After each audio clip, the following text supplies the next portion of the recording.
My boss called me into her office and said, "We need to talk about what you did to your coworker's duck." My coworker Gerald had walked into the office 3 months ago, carrying an actual duck. "Everyone meet Quackers," he announced. My anxiety support animal. The duck waddled over to my desk and I felt my throat instantly closing up. I'm severely allergic to birds. By lunchtime, my eyes were swollen completely shut and I was wheezing. I stumbled into HR and could barely see the manager through my puffy eyelids. "There's a duck," I said. "I'm allergic to birds. I can't breathe." She slid a bottle of Benadryl across her desk. "Gerald has documentation. You'll need to manage your symptoms." The next 3 months were hell.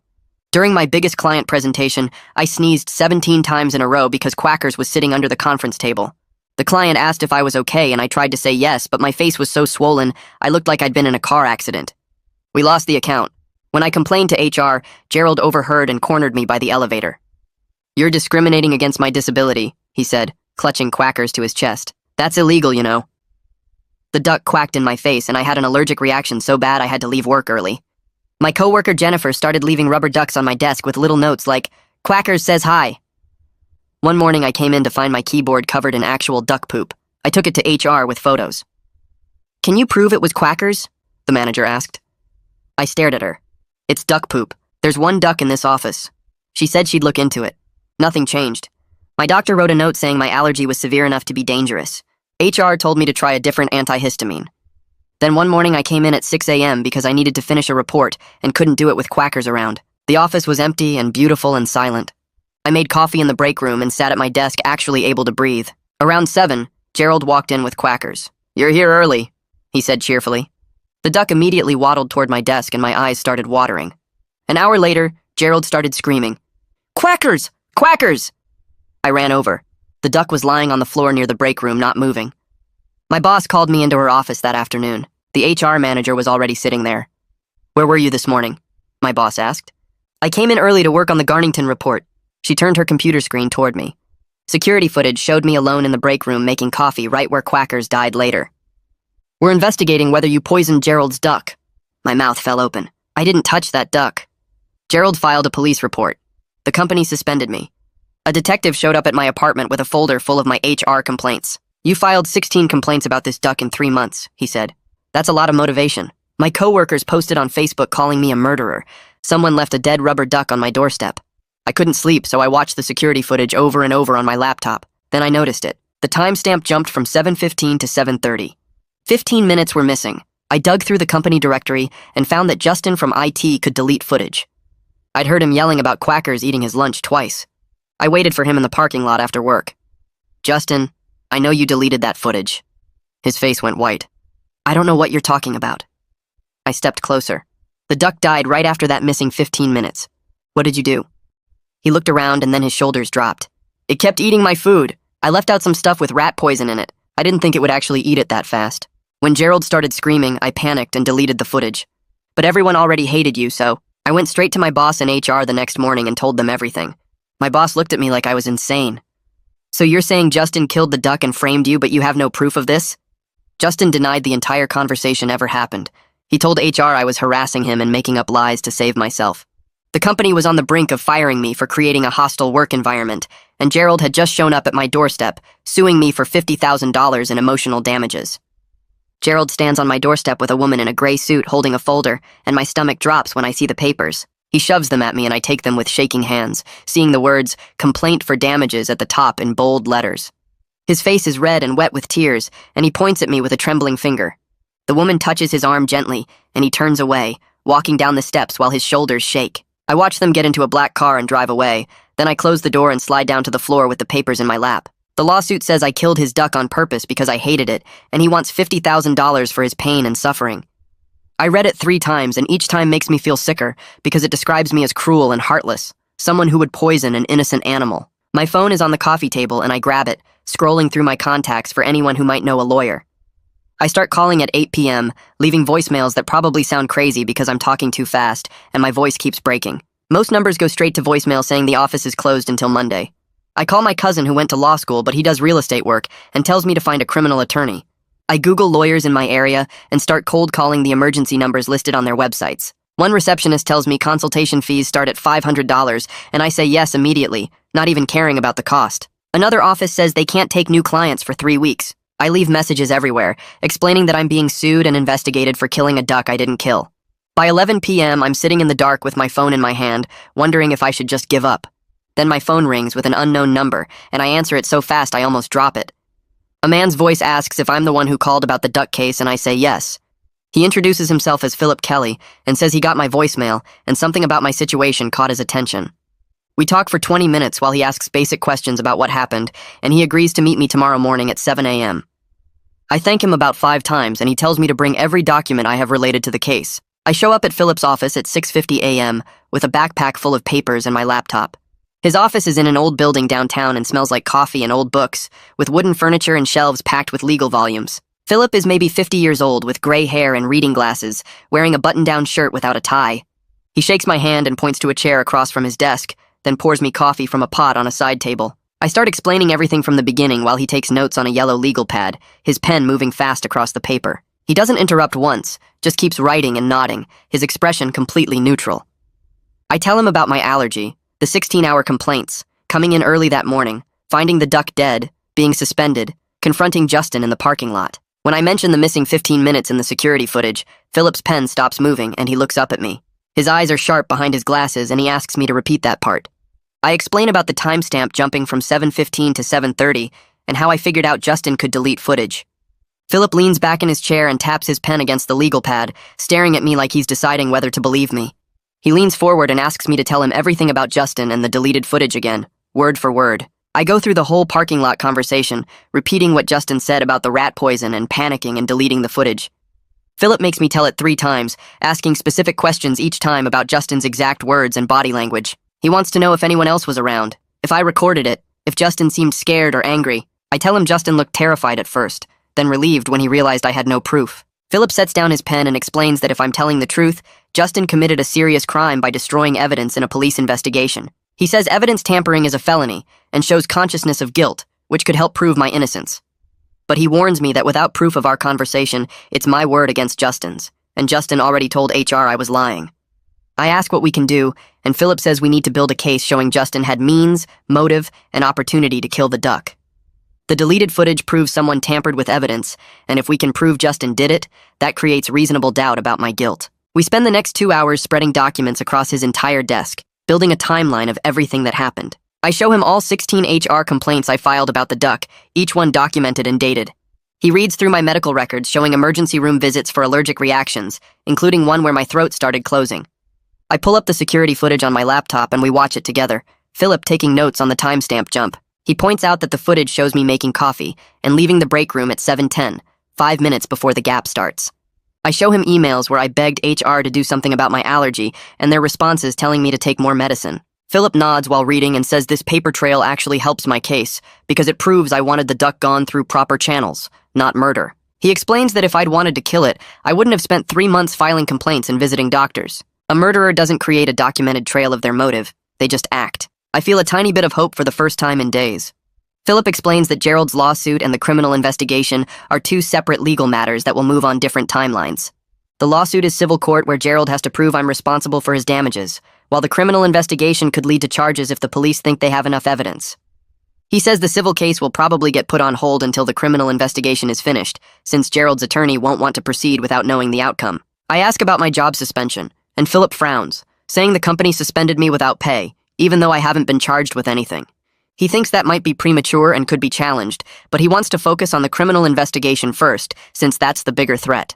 If I get charged with animal cruelty, I could face jail time and a permanent record. The civil lawsuit is just money, which is bad but not as bad as being a convicted criminal.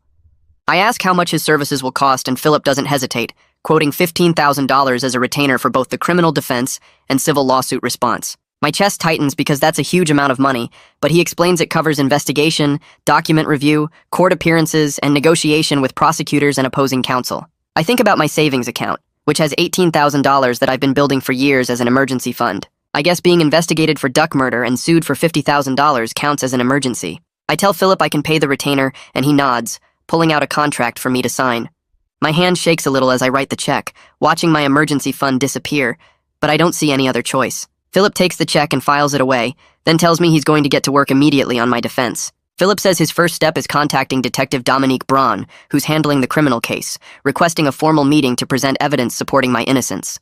He picks up his phone right there and calls the police station, asking for Detective Braun. I listen to his side of the conversation as he introduces himself as my attorney and requests a meeting to discuss new evidence. He's calm and professional, not aggressive, just stating facts.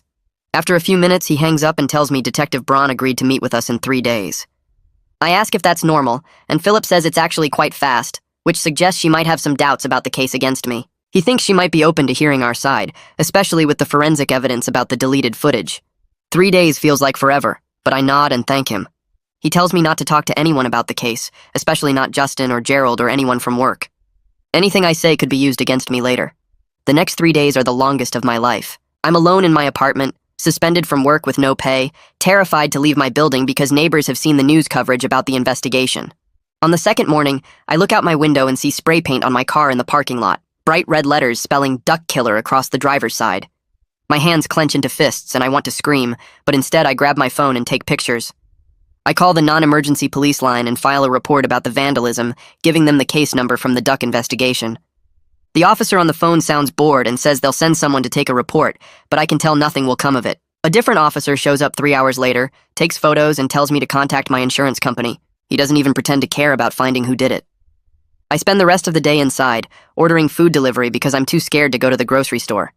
My phone buzzes constantly with texts from coworkers, some supportive but most just curious or accusatory. I stop reading them after a while. On the third day, my phone rings with a number I don't recognize and I almost don't answer, but something makes me pick up. A woman's voice says my name and asks if I remember her. It takes me a second to place the voice, then I realize it's Naomi, my ex-girlfriend. We broke up 6 months ago after dating for 2 years, but we stayed friendly and text occasionally. She says she saw my name in a news article about the investigation and wanted to check if I'm okay. My throat gets tight and I tell her I didn't kill the duck. I swear I didn't. Naomi says she knows I didn't because she remembers when we had to put her cat down years ago and I cried harder than she did. She says there's no way someone who sobbed over a sick cat would poison a duck and she wants to help. I ask what she means, and Naomi offers to provide a character witness statement to the police, telling them I would never hurt an animal. I feel tears starting and have to blink them back, thanking her over and over. She says that's what friends do and we'll get through this together. After we hang up, I sit on my couch feeling slightly less alone than before, knowing at least one person believes me without question. That night, I pull out my laptop and open the security footage file for what feels like the 100th time. The screen glows in my dark apartment as I watch myself walk into the break room at 6:15 a.m., alone and tired-looking. I make coffee, pour it into my mug, and walk back to my desk. The timestamp in the corner reads 6:17 a.m. I fast-forward through the next hour of me sitting at my desk working on the Garnington report. At 7:15 a.m., Gerald walks in carrying quackers under his arm. The duck waddles around near my desk and I can see myself starting to react, my face getting puffy even in the grainy footage. Then something happens that makes my stomach drop. The timestamp jumps from 7:15 a.m. to 7:30 a.m. in a single frame. 1 second Gerald is setting quackers down, the next second the duck is lying on the floor near the break room and Gerald is running toward it. 15 minutes just gone. I rewind and watch it again and again and again. The jump is obvious once you know to look for it. At 7:15, the break room is empty. At 7:30, there's a paper plate on the counter that wasn't there before. Someone was in that room during those missing 15 minutes. Someone who had access to delete security footage. My hands shake as I take screenshots of the timestamp jump, saving them to a folder on my desktop. This is proof. Real proof that someone tampered with the recording. I want to call Philip right then, but it's almost midnight, so I force myself to wait until morning. My phone rings at 8 a.m. and I grab it so fast I almost drop it. Philip's voice is all business when he tells me he's hiring a digital forensics expert to examine the footage and verify the timestamp manipulation. I ask how much that costs and he says $2,000. My savings account is already taking a beating from his retainer, but I tell him to do it. He says it's important evidence that someone tampered with the recording, and without expert verification, a court might not accept my screenshots as proof. I email him the footage file, and he says he'll have results within 48 hours. I spend those 2 days barely eating or sleeping, just pacing my apartment and jumping every time my phone buzzes. Every notification could be the forensics report, or it could be another coworker sending me hate messages. I stop checking social media entirely because seeing people call me a murderer makes my chest tight and my breathing shallow. 24 hours later, not 48, my phone rings with Philip's number. The forensics expert confirmed everything. The footage was edited using administrator-level access to the security system. Her report states the deletion happened at 7:42 a.m., which is about 12 minutes after the duck died. Philip sounds excited in a way lawyers probably shouldn't when he tells me this proves someone with admin access deleted footage right after the incident. He's already contacted Detective Braun and set up a meeting at the police station for tomorrow morning. I thank him about 5 times and he tells me to get some sleep because tomorrow is important. The police station smells like burnt coffee and cleaning solution when Philip and I walk in the next morning. Detective Braun meets us in a small conference room with gray walls and a table that's seen better days. She's a woman in her 40s with sharp eyes that seem to notice everything, and she's wearing a blazer that looks more professional than anything I own. Philip slides the forensics report across the table, and she reads it carefully, taking her time with each page. She asks detailed questions about Justin's access to the security system, about his job responsibilities, about the times I heard him complaining about the duck eating his lunch. I answer everything as clearly as I can, trying not to sound too desperate or too rehearsed. She makes notes on a yellow pad, and her expression stays neutral the whole time. Detective Braun sets down her pen and admits something that makes my throat tight. They never seriously investigated anyone except me. I had clear motive with all my HR complaints, and I was alone in the break room that morning where the duck died later. The case seemed obvious to them. Philip leans forward and points out that being alone doesn't prove guilt. The deleted footage proves someone else had reason to hide what really happened. Someone with administrator access who panicked and tried to cover their tracks. Detective Braun nods slowly and says she sees our point. She agrees to interview Justin formally, but then she warns us about something that makes my hope deflate a little. Without physical evidence linking him to rat poison, the case against him is just circumstantial. The deleted footage proves tampering but doesn't prove he poisoned the duck. She suggests we focus on finding proof of Justin purchasing rat poison or accessing it at work. Something concrete that puts the poison in his hands. Philip asks if the company would have records of supplies purchased by different departments. Detective Braun says that's exactly the kind of evidence they need. We're walking out of the police station when I remember something that makes me stop in the middle of the parking lot. Justin always complained about mice in the IT server room. He mentioned it constantly, how they were chewing through cables and making nests behind the equipment. He said he set traps down there. Philip immediately perks up and asks if the company would have records of pest control supplies purchased for that department. I tell him IT has its own budget for maintenance stuff, separate from the general office supplies. Philip pulls out his phone and starts making notes, muttering about subpoenas and purchase orders. I call Maurice that afternoon and ask if he'll meet me for coffee. There's a long pause before he agrees, and when I see him at the coffee shop the next morning, he looks uncomfortable. He keeps glancing around like someone might see us together and report back to the office. I explain that I need information to clear my name, and I ask about IT department budgets. Maurice shifts in his seat and confirms that IT has its own budget for maintenance supplies, including pest control. The server room has ongoing mouse problems, and Justin handles ordering supplies for that area. Maurice won't look directly at me when he talks, and his coffee sits untouched on the table between us. I ask if he can access IT's purchasing records, and Maurice shakes his head quickly. He says he can't get those without authorization, but then he suggests something helpful. The building manager oversees all facility maintenance and supply orders for the whole building. He might have records of everything purchased, including IT's pest control supplies.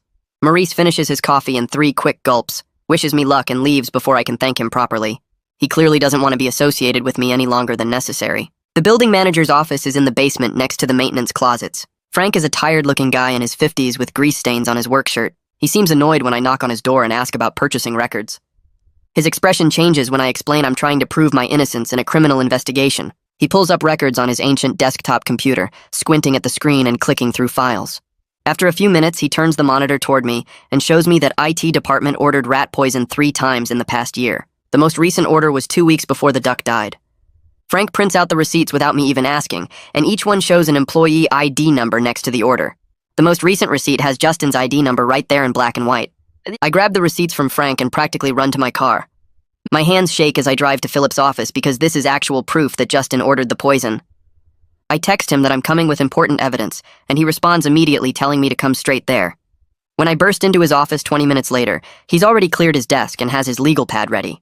I spread the 3 receipts out in front of him and point to Justin's employee ID number on the most recent one from 2 weeks before the duck died. Philip picks up each receipt and examines them carefully, then he actually smiles for the first time since I hired him. He tells me this is exactly what we needed, because it puts the murder weapon directly in Justin's possession with documented proof. I ask if this is enough to clear me, and Philip explains it's not quite that simple, but it's strong evidence that shifts the investigation toward Justin. He immediately calls Detective Braun and tells her we have purchasing records showing Justin ordered rat poison right before the duck died.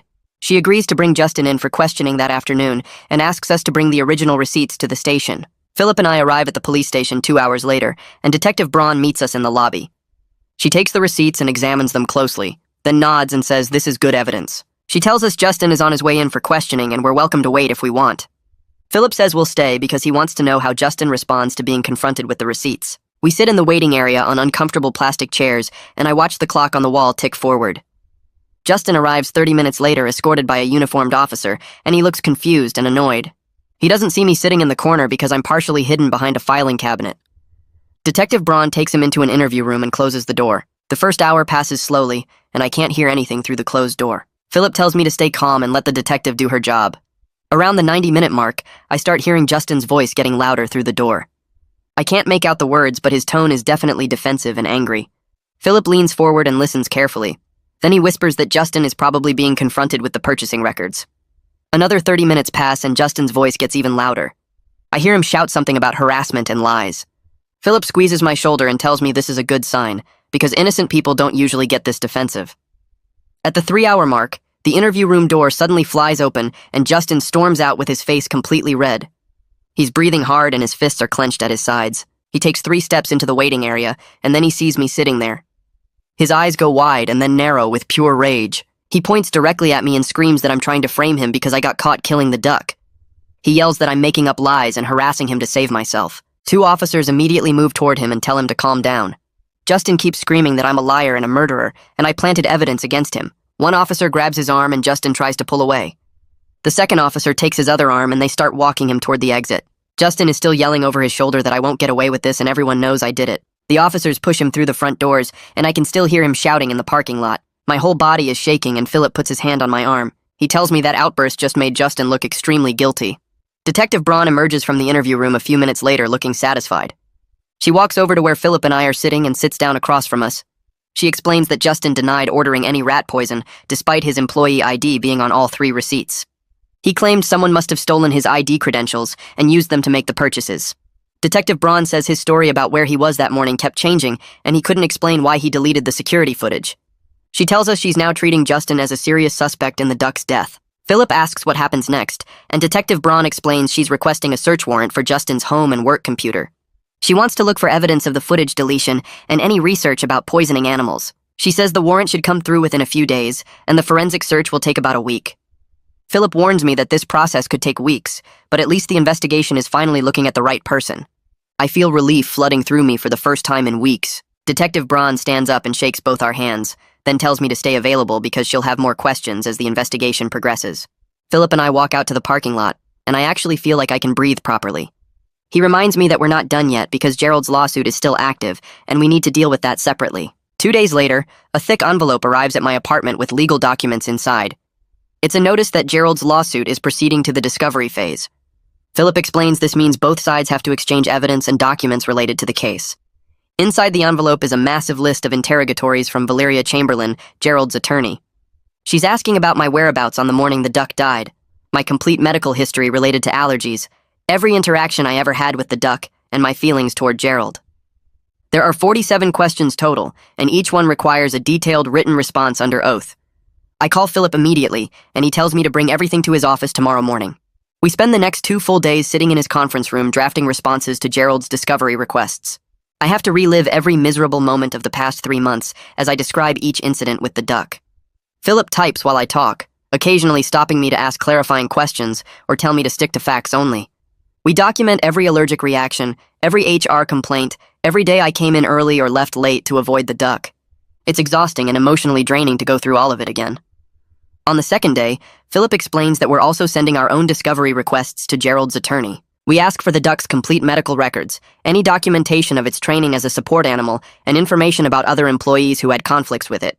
We specifically request any communications Gerald had with Justin before or after the duck died. Philip says this discovery process could reveal information that helps our case. A week passes with no updates, and I'm going crazy sitting in my apartment suspended from work. I keep checking my phone every few minutes, hoping for news. Then on a Tuesday afternoon, my phone rings and it's Philip. His voice sounds excited when I answer. He tells me Detective Braun just called him with a major development. The forensic search of Justin's computer is complete, and they found his browser history from the week before the duck died. Justin had searched for how to poison birds and foods toxic to waterfowl multiple times. Philip says this is huge evidence that shows premeditation. I actually start crying with relief when he tells me this. My voice breaks as I ask if this means I'm cleared, and Philip says we're very close. He explains the detective is building a strong case against Justin, and my name is being removed from the primary suspect list. 2 days later, I'm eating cereal in my apartment when I see a breaking news alert on my phone. Justin has been arrested and charged with animal cruelty, evidence tampering, and filing a false police report. I click on the article, and there's a photo of him being led into the police station in handcuffs. The article mentions my name and says I was initially investigated, but new evidence pointed to Justin as the actual perpetrator. Within minutes, my phone starts buzzing constantly with text messages. Former coworkers are sending me apologies for assuming I was guilty. People who posted nasty things about me on social media are now messaging to say they were wrong. My phone literally doesn't stop vibrating for an hour straight. Some of the messages are genuine apologies, but others feel fake and defensive. I don't respond to any of them because I'm too overwhelmed. The next morning, I receive a formal letter from my company's HR department. It states that I'm no longer suspended and can return to work immediately. They're providing back pay for all the time I missed during the suspension. The letter is signed by someone in the legal department, not Evie Nash. An hour after I read the letter, my phone rings and it's Evie calling. Her voice sounds stiff and uncomfortable when I answer. She says she wants to personally apologize for how the situation was handled. Her tone makes it obvious she's reading from a script that the legal department wrote for her. She uses phrases like regrettable misunderstanding and procedural oversight. I don't say much during the call because I'm too angry about how she dismissed all my complaints for 3 months. When she finishes her scripted apology, there's an awkward silence. She asks if I have any questions and I tell her no. She says she looks forward to seeing me back at the office and I just say okay before hanging up. The next morning I walk into the office building and my stomach feels weird. I badge through security and take the elevator up to my floor. The doors open and I step into the hallway. Sarah from accounting sees me and her eyes go wide. She turns around and walks the other way really fast. I head toward my cubicle and past the break room where 3 people are getting coffee. They all stop talking when they see me. One of them gives me this huge fake smile and waves too enthusiastically. I nod and keep walking. My cubicle looks empty from far away. When I get closer, I see all my stuff is in a cardboard box sitting on my chair. Someone packed up my desk. My monitor is gone. My keyboard is gone. Even my stapler and pens are in the box. There's a sticky note on top that says, storage, in someone's handwriting. I stand there holding the box and people walk past without making eye contact. Jennifer from Marketing Speed walks by and says, welcome back, without slowing down or looking at me. I set the box on the desk and start unpacking. My hands shake a little as I plug my monitor back in. The whole floor feels too quiet. I can hear people whispering in nearby cubicles, but I can't make out the words. I'm setting up my keyboard when I hear footsteps behind me. I turn around and Gerald is standing there. His face goes completely white like he's seen a ghost. Then red rushes into his cheeks and his neck. He points at me and his hand is shaking. He asks why I'm back at work when his duck is still dead. His voice gets louder with each word. People start standing up in their cubicles to watch. I open my mouth to respond, but Gerald steps closer. He says I should be in jail. He says the company is protecting a murderer. His voice cracks and I can see tears in his eyes. Maurice appears from somewhere and puts himself between us. He puts his hand on Gerald's shoulder and tells him to come with him. Gerald tries to push past Maurice, but Maurice holds firm. He says they need to go to HR right now. Gerald is still yelling as Maurice guides him down the hallway. He keeps turning back to look at me. Other people slowly sink back down into their cubicles. I sit at my desk and my whole body feels shaky. I try to focus on logging into my computer, but my password doesn't work. I have to call IT to reset it.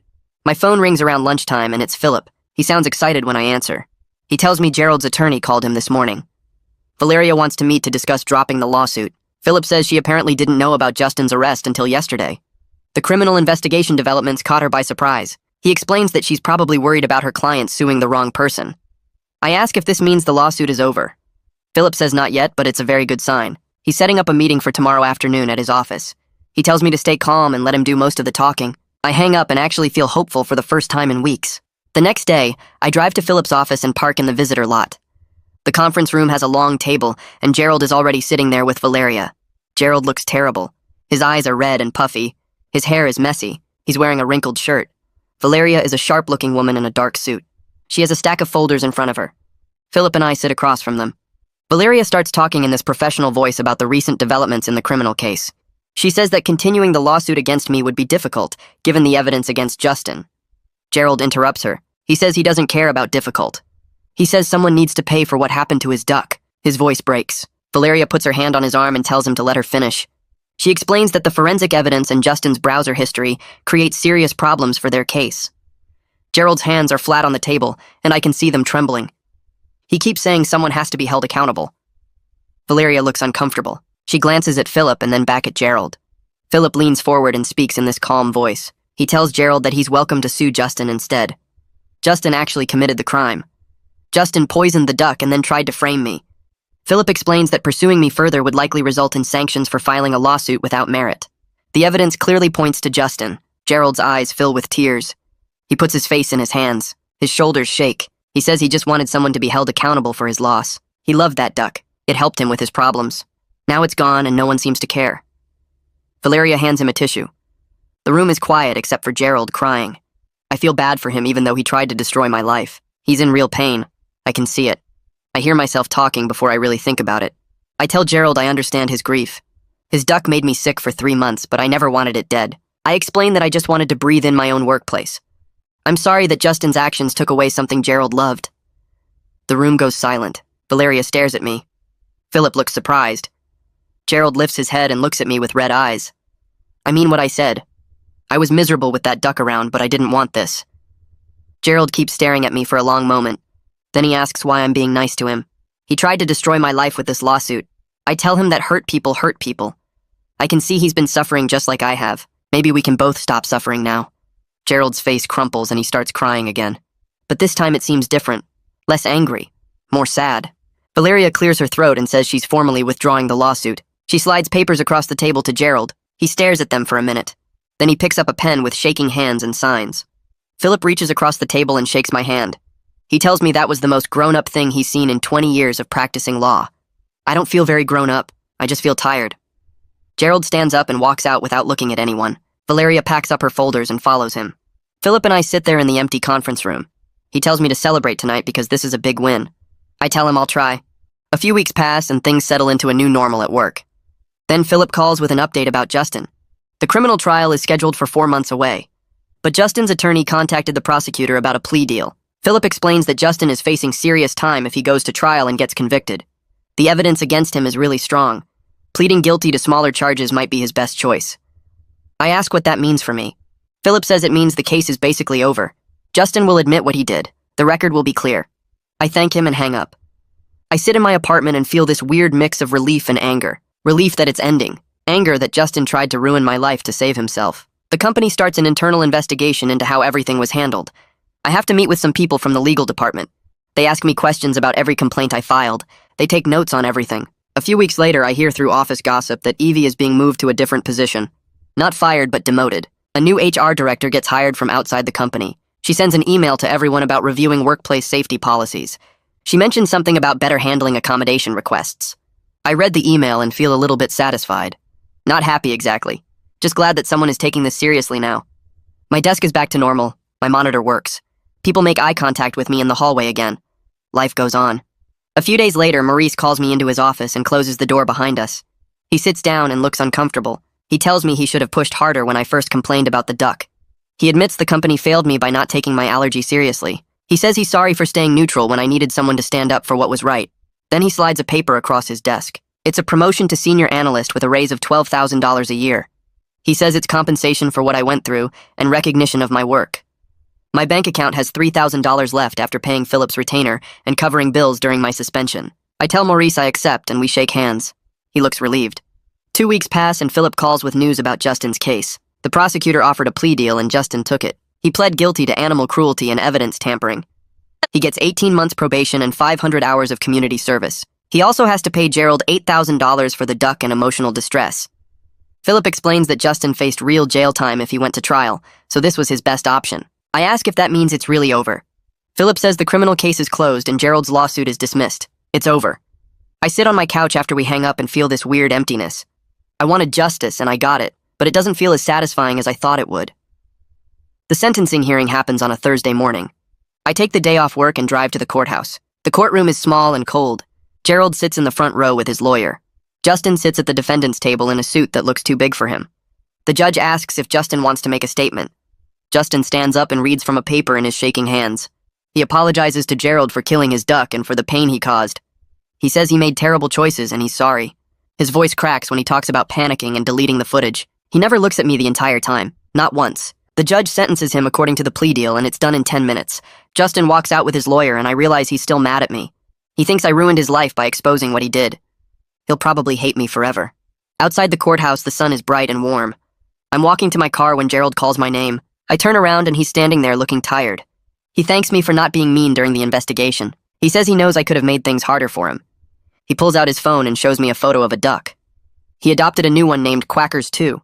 The duck is brown and white and looks almost identical to the first one. I smile without thinking about it and tell him I hope this one brings him comfort. He nods and puts his phone away. We stand there for a second, not knowing what to say.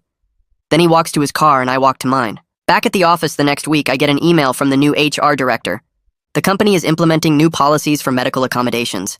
All requests will be reviewed by an independent third party instead of just HR. They're also banning emotional support animals that trigger documented severe allergies in other employees. There's a whole formal process now for balancing competing needs.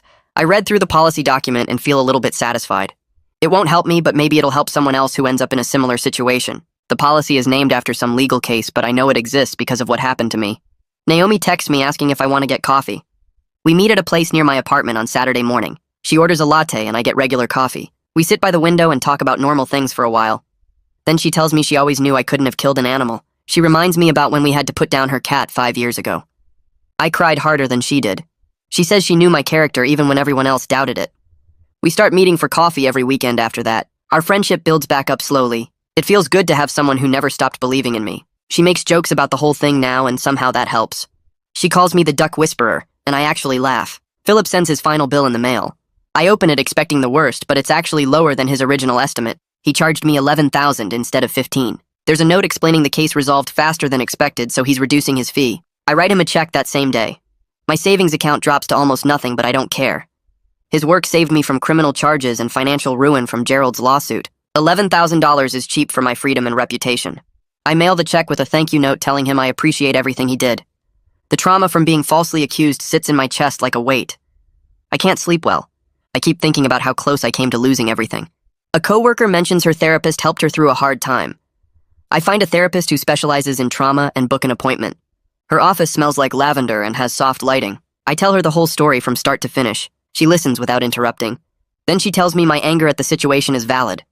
She says rebuilding trust in my workplace and community will take time. She gives me exercises for managing anxiety. We schedule weekly sessions. It helps to talk to someone who isn't involved and won't judge me. 3 months after Justin's sentencing, Maurice calls me into his office again. He tells me I'm being promoted to senior analyst with a significant raise. The promotion comes with a $15,000 salary increase and a better title. He says it's based on merit and my work performance. He emphasizes that it has nothing to do with guilt or compensation. I thank him and shake his hand, but I suspect the company wants to show they value me after the nightmare they put me through. The promotion feels good, but it's also a reminder of everything that happened. I accept it anyway because my career needs to move forward. Gerald transfers to a different department the following month. I hear about it through office gossip before I see the official announcement. It's better for both of us that we don't have to interact every day. I see him occasionally in the cafeteria at lunch. He always has his phone out looking at something. One day I walk past his table and glance at his screen. It's a photo of Quackers 2 set as his wallpaper. The duck is swimming in what looks like a pond. Gerald looks up and we make eye contact. We both nod politely. Then I keep walking to get my food and he goes back to his phone. It's not friendship, but it's not hatred either. It's just two people who went through something terrible together and survived it. A few weeks after everything settled, the local news ran a follow-up segment about the case. The anchor explained how Justin had been convicted and how I'd been cleared of all accusations. My phone started buzzing within an hour of the broadcast airing. Former coworkers sent texts apologizing for believing I was guilty. A guy from accounting wrote a long message about how he felt terrible for avoiding me in the parking lot. My neighbor 2 doors down knocked and said she was sorry for crossing the street when she saw me. I accepted every apology and thanked people for reaching out, but I kept a mental list of who had stayed completely silent. The people who never doubted me publicly, but also never defended me. The ones who watched everything happen and said nothing at all. I didn't hold grudges, but I remembered. My therapist suggested I look into support groups for people who'd been falsely accused. I found one that met Tuesday nights at a community center across town. The first meeting I attended had 8 people sitting in a circle of folding chairs. A woman named Carol had spent 2 years fighting charges before security footage proved she wasn't even in the state when the crime happened. A man named Robert lost his job and his house before DNA evidence cleared him. Everyone had a story about their life falling apart while they waited for the truth to come out. Hearing their experiences made me feel less alone in what I'd gone through. Some of them had lost absolutely everything before being cleared. Robert was still trying to rebuild his credit 3 years later. Carol's marriage had ended during her legal battle. I realized I was actually pretty lucky that Philip found the evidence when he did. Another 6 months and I might have lost my apartment or ended up with a criminal record. The group met every week and I started going regularly. 6 months after Justin's sentencing, I got a call from Detective Braun. She told me Justin had violated his probation by sending threatening messages to Gerald about the money he owed. Gerald had saved the messages and reported them immediately. The court revoked Justin's probation and sentenced him to 90 days in county jail. I felt a strange mix of emotions when I heard the news. Part of me felt bad that anyone was going to jail, but a bigger part felt satisfied that Justin's own actions kept making things worse for him. He'd killed an innocent animal and tried to destroy my life to cover it up. Now he was facing real consequences because he couldn't control his anger even after getting a lenient sentence. I went back to work full-time after my suspension ended, and something felt different immediately. I could breathe normally for the first time in months. My eyes didn't water constantly. My throat didn't close up every morning. I hadn't realized just how much physical suffering I'd endured during those 3 months with the duck in the office. My body had been in a constant state of allergic reaction, and I'd just pushed through it because HR told me to manage my symptoms. I kept my EpiPen in my desk drawer even though I didn't need it anymore. Every time I opened the drawer to get a pen or paperclip, I saw it sitting there. It reminded me how serious the situation had actually been. One bad reaction could have sent me to the hospital or worse. Philip called me into his office to discuss the settlement he'd negotiated with my company. They were offering $40,000 to resolve my potential wrongful suspension claim. Philip explained they wanted to avoid a lawsuit about how they'd handled my accommodation requests and the investigation. I signed the papers that same afternoon. Half the money went straight into my savings account to replace what I'd spent on legal fees. The other half I decided to use for a real vacation. I hadn't taken time off in 3 years except for being suspended. I booked 2 weeks in Colorado and flew out the following month. The mountains were huge and beautiful and completely free of birds. I spent my days hiking trails and breathing deeply without worrying about my throat closing up. The air was clean and cold and perfect. I sat on rocks overlooking valleys and felt grateful to be alive and free and vindicated. No one in Colorado knew anything about duck murders or false accusations. I was just another hiker enjoying the scenery. Those 2 weeks reset something in my brain that had been broken since the investigation started. Maurice called me into his office the day after I got back from Colorado. He told me the company was assigning me to lead a major client project that could really advance my career if I handled it well. The project involved coordinating between 3 departments and presenting directly to executives. Maurice said he'd specifically fought to get me this opportunity. He admitted he felt guilty for not supporting me more during the investigation. He wanted to make up for staying neutral when I needed people to believe in my innocence. I thanked him and accepted the project. It felt good to have my career moving forward again instead of just surviving. Naomi and I started meeting for coffee every Saturday morning. After a few weeks, she suggested we try dating again. We'd broken up 6 months before the whole duck situation, but we'd stayed friends. She said watching me handle the false accusations with honesty and integrity reminded her why she'd fallen for me originally. We agreed to take things slow and be really honest about what we both wanted. Our first official date was dinner at an Italian place we used to go to. It felt comfortable and familiar, but also new somehow.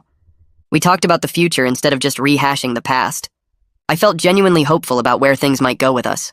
A full year after Quackers died, I got an email from Gerald. The subject line just said checking in. He wrote that he was doing better and hoped I was too. He'd started volunteering at an animal sanctuary on weekends. Working with rescued animals was helping him process his grief in healthier ways. He said he understood now that I never wanted his duck to die. He apologized for the lawsuit and for making everything worse when I was also suffering. I wrote back telling him I was glad he found a good way to channel his feelings. I meant it too. Gerald had been a victim just like me. Justin had hurt both of us with his selfish actions. The HR department asked me to speak at a mandatory training session about workplace accommodations. They wanted me to share my experience, so employees would understand why it's important to take medical needs seriously. Standing in front of 40 coworkers talking about the worst months of my life was incredibly uncomfortable. But I did it because maybe it would prevent someone else from going through what I had. I explained how my allergy complaints were ignored until the situation exploded into a criminal investigation. Several people came up afterward to thank me for being willing to share something so personal. A woman from marketing said she'd been afraid to report her own accommodation issue, but my story gave her courage to speak up. 6 months after Justin's sentencing, I heard through my old coworker Jack that Justin had finished his probation without any more violations. Jack said Justin moved to Arizona and was working as a warehouse supervisor, completely out of the tech field. I hoped he learned something from the whole mess, from how he destroyed both our lives because a duck ate his sandwich. Part of me wanted to believe people could change, but mostly I just felt relieved he was gone and I'd never have to see him again. My promotion to team lead came through about 3 weeks after the employee training session.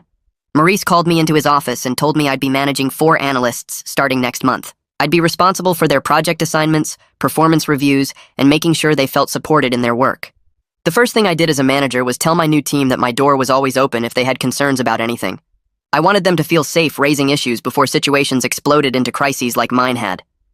2 of my team members, Sarah and Ren, both thanked me privately for creating that kind of environment. Sarah said her previous manager had ignored her concerns about a coworker's behavior until it became a major HR problem. Ren mentioned he appreciated that I actually listened when he talked about workload stress instead of just telling him to push through it. Managing people turned out to be harder than I expected, but also more rewarding when I saw my team succeeding. Naomi and I had been dating again for 8 months when she suggested we look for an apartment together. We spent 3 weekends touring places before finding a 2-bedroom unit in a newer building across town. The apartment had big windows and updated appliances and felt like a real fresh start for both of us. We moved in on a Saturday in June with help from Naomi's brother and my cousin. That first night in our new place, we sat on the floor eating pizza because our furniture wasn't delivered yet, and Naomi showed me photos of cats at the local shelter. I reminded her I was severely allergic to birds, not cats, and she grinned and said she knew that. We adopted an orange tabby cat the next weekend and named him Pumpkin. I joked that at least cats and I got along fine, unlike certain waterfowl, and Naomi laughed so hard she snorted. Pumpkin became my constant companion when I worked from home, sleeping on my desk and occasionally walking across my keyboard during video calls. 2 years after the whole duck incident, a lawyer named Rebecca Maxwell contacted me through LinkedIn, asking if I'd be willing to consult on a case she was handling. Her client was facing false accusations of sabotaging a coworker's project, and the situation had some similarities to what I'd experienced. I met Rebecca at a coffee shop near my office and spent 3 hours walking her through everything I'd learned. I explained how important it was to document everything, to look for inconsistencies in the evidence, to find witnesses who might have information others overlooked. Rebecca took pages of notes and recorded our conversation with my permission. She said my insights about how false accusations spread through workplace gossip were especially helpful. Her client was eventually cleared when security footage showed a different employee accessing the sabotaged files. Rebecca sent me a thank you gift basket and told me I'd helped save her client's career. Knowing I could help someone else navigate the nightmare I'd survived made all the suffering feel slightly less pointless. The company created a new role called Employee Wellness Advocate about 6 months after my consultation with Rebecca. The HR director called me in and asked if I'd be interested in taking on the additional responsibility. The role involved reviewing company policies around worker safety and accommodation needs, making sure different employees' requirements were balanced fairly. I'd still keep my regular management duties, but would spend about 10 hours a week on wellness advocacy work. The position came with a small salary increase and the chance to actually prevent situations like mine from happening to others. I accepted immediately. My first project was reviewing the emotional support animal policy and recommending changes to better handle cases where one person's accommodation conflicted with another person's medical needs. The new policy required independent medical review and created a formal process for finding solutions that worked for everyone involved. I ran into Detective Braun completely by accident at a coffee shop downtown on a Tuesday morning. She was in line ahead of me and turned around when the barista called her name. She recognized me instantly and smiled, asking how I was doing. We ended up sitting together for 20 minutes talking about how life had gone since the case closed. Braun told me my case had taught her to look deeper into evidence, instead of assuming the obvious suspect was always guilty. She said she'd started questioning her initial assumptions more carefully in every investigation since then. I thanked her for being willing to investigate Justin properly, instead of just closing the case with me as the culprit. She said that's what good police work required, even when it meant more effort. We exchanged business cards before leaving, and she told me to reach out if I ever needed anything. 3 years after everything happened, I got assigned to a major project team that included Gerald. My stomach dropped when I saw his name on the team roster, but I decided to handle it professionally. Our first team meeting was awkward, with both of us avoiding eye contact while the project manager explained our objectives. But as we started working together on the actual tasks, things got easier. Gerald and I communicated through email and project management software, keeping everything focused on work deliverables. About 2 months into the project, we had to collaborate directly on a client presentation. We met in a conference room and spent 4 hours building slides and rehearsing our talking points. The presentation went well, and afterward, Gerald told me I'd done good work on the financial analysis section. I thanked him and complimented his market research. We never became friends or talked about personal stuff, but we reached a place of mutual respect that felt like real closure. We could work together effectively without pretending the past hadn't happened. Philip and I stayed in regular contact after my case ended. He'd email me every few months to check in and see how things were going. About a year after my case closed, he started referring other clients to me when they needed advice about workplace advocacy or handling false accusations. I'd meet with these people and share what I'd learned, and several of them hired Philip as their attorney based on my recommendation. Our relationship evolved from attorney and client into a genuine professional friendship built on mutual respect. Philip invited Naomi and me to his daughter's college graduation party, and we invited him to our engagement celebration later. He told me once that my case had reminded him why he became a lawyer, to help people fight for truth when everyone else had given up on them. 5 years after the duck incident, I got promoted to director of operations. The promotion came with a significant salary increase, a larger team to manage and direct reports who were themselves managers. I sat in my new office with its window view of downtown and realized my career had actually grown beyond what I'd imagined before everything happened. The experience of being falsely accused had taught me how to stay calm under pressure, how to gather evidence systematically, how to fight for truth even when everyone doubted me. These skills made me a better leader and decision maker. My team respected me because I'd been through something terrible and came out stronger. The incident that nearly destroyed my career had somehow become the foundation for my success. Naomi and I got engaged on a Saturday evening in October at the same park where we'd had our first date years ago. I'd planned the proposal for weeks, arranging for a photographer to hide nearby and capture the moment. When I got down on one knee and pulled out the ring, Naomi started crying before I even finished asking the question. She said yes, and we held each other while the sun set behind the trees. That night, sitting in our apartment with Pumpkin purring between us, I told Naomi that surviving the false accusations together had strengthened our relationship in ways normal dating never could. She'd seen me at my absolute lowest point, when I was suspended from work and facing criminal charges and a massive lawsuit, and she'd chosen to stand by me anyway. That meant everything to me. She said she'd never doubted my innocence because she knew my character, knew I could never hurt an animal no matter how much it made me suffer. We started planning our wedding that night, talking about venues and guest lists and what kind of cake we wanted, and I felt genuinely excited about our future together. These days I don't think about the duck investigation as much as I used to. Sometimes I'll be sitting at my desk working on a report, and I'll remember how my eyes used to swell shut every single day, or how terrified I felt when the detective showed up at my apartment with that folder full of my complaints. Those memories still feel real and heavy, but they don't control my life anymore. I built something good from all that mess.